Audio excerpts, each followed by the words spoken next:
विनियम और आपूर्ति पर निष्पादन लेखा परीक्षा प्रतिवेदन वर्ष 2024 का प्रतिवेदन संख्या नंबर 1 की प्रतियां सदन पटल पर प्रस्तुत करती हूं।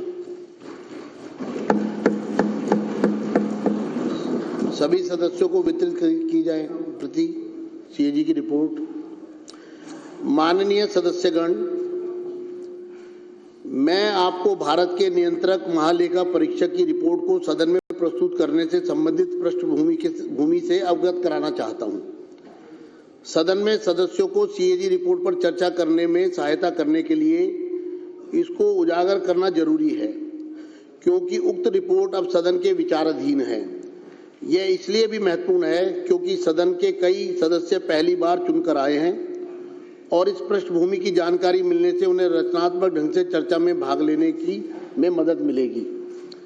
सीएजी एक संवैधानिक संस्था है जो जवाबदेही है, पारदर्शिता और सुशासन। सदन के कई सदस्य पहली बार चुनकर आए हैं और इस पृष्ठभूमि की जानकारी मिलने से उन्हें रचनात्मक ढंग से चर्चा में भाग लेने में मदद मिलेगी।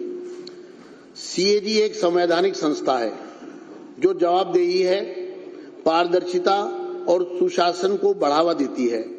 इसे संवैधानिक प्रहरी भी कहा जाता है और इसकी कार्यप्रणाली को माननीय सर्वोच्च न्यायालय ने संविधान की मूल संरचना कहा है। सीएजी जनता, विधायिका और कार्यपालिका को यह स्वतंत्र और विश्वसनीय आश्वासन देती है कि सार्वजनिक धन एकत्रित किया जा रहा है और उसका प्रभावी ढंग से कुशलता पूर्वक उपयोग किया जा रहा है। यह आश्चर्यजनक तथ्य है कि वर्ष 17-18 के बाद से 2017-18 से सीएजी की रिपोर्ट को सदन पटल पर प्रस्तुत नहीं किया गया है। इस संबंध में विपक्ष के तत्कालीन नेता, अर्थात उस समय मैं विपक्ष का नेता था, के नेतृत्व में तत्कालीन विपक्षी विधायकों ने, जो इस सदन के सदस्य भी हैं, उसमें से 5 सदस्य हैं, ने सीएजी रिपोर्ट को सदन में प्रस्तुत करने के लिए माननीय राष्ट्रपति, तत्कालीन विधानसभा अध्यक्ष, तत्कालीन मुख्यमंत्री, वित्त मंत्री और मुख्य सचिव से अनुरोध किया था। राज्य की वित्तीय हालत के बारे में जानकारी प्राप्त करने के लिए बहुत जरूरी था। मैं इस बात से बहुत पीड़ित हूं कि सीएजी रिपोर्ट को दबा दिया गया और पिछली सरकार ने इस रिपोर्ट को सदन में प्रस्तुत न करके संवैधानिक प्रावधानों का जानबूझकर उल्लंघन किया। इस संबंध में मैं सदस्यों का ध्यान माननीय उच्च न्यायालय द्वारा रिट याचिका संख्या 1821/2024 में दिनांक 24 जनवरी 2025 को दिए गए अपने फैसले में की गई टिप्पणी की तरफ आकर्षित करना चाहता हूं। साथियों, ये जो सीएजी की रिपोर्ट आज प्रस्तुत की जा रही है, वास्तविकता में एक भ्रांति फैलाई गई जिसको मैं सदन के समक्ष स्पष्ट करना चाहता हूं कि रिपोर्ट स्पीकर को दे दी गई है, लेकिन हाई कोर्ट ने जो टिप्पणियां की है इस पूरे मामले में, उससे आपको स्पष्ट हो जाएगा कि सीएजी की रिपोर्ट को किस तरह से दबाया गया। हाई कोर्ट के फैसले में कहा गया 39 para 39 it would be supervised of the constitutional mandate to withhold these reports from the legislature for an inordinately long period after the same have been forwarded by the CAG to the concerned government। मैं इसका अनुवादित पक्ष पढ़ रहा हूं।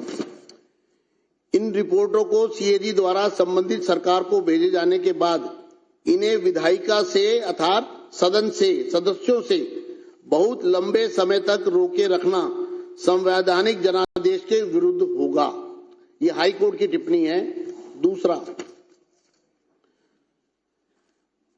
It is quite evident 41 para high court के फैसले का, it is quite evident that most of these CAG reports were kept pending with the respondent number 1 Delhi government, respondent number 2 Chief Minister for an inordinately long period of time।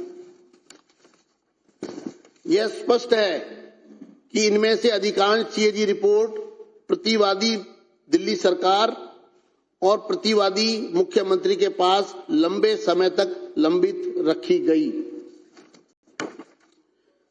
Para 43 It is also evident that the concerned respondent, Government of NCT, was remiss in forwarding the concerned CAG reports to the LG as mandated under Article 151(2) of the Constitution of India. Even after this aspect was staunchly agitated by filing writ petition bearing number WP 15341/2024. Court ने कहा, यह भी स्पष्ट है कि संबंधित प्रतिवादी दिल्ली सरकार ने भारत के संविधान के अनुच्छेद 151(2) के तहत उपराज्यपाल को संबंधित सीएजी रिपोर्ट अग्रेषित करने में लापरवाही बरती, जब जानबूझकर उसको रोके रखा, जबकि इस पहलू को रिट याचिका दायर करके जोरदार तरीके से उठाया गया था। अर्थात संविधान की अनुच्छेद 151(2) का खुला उल्लंघन हुआ और उस अनुच्छेद के अनुसार सरकार को यह रिपोर्ट एलजी के पास समय रहते भेजनी थी, लेकिन जानबूझकर सरकार ने रिपोर्ट को अपने पास दबाए रखा। ये हाई कोर्ट ने, ये जब आप लोग चर्चा में भाग लें तो आपको तथ्य आपके समक्ष होने चाहिए। Para 45 Even thereafter, the respondent, Government of Delhi, did not act with alacrity in the matter. इसके बाद भी दिल्ली सरकार ने मामले में तत्परता से काम नहीं लिया। कोर्ट में आने के बाद भी सरकार अड़ी रही रिपोर्ट को अपने पास दबा के रखने में।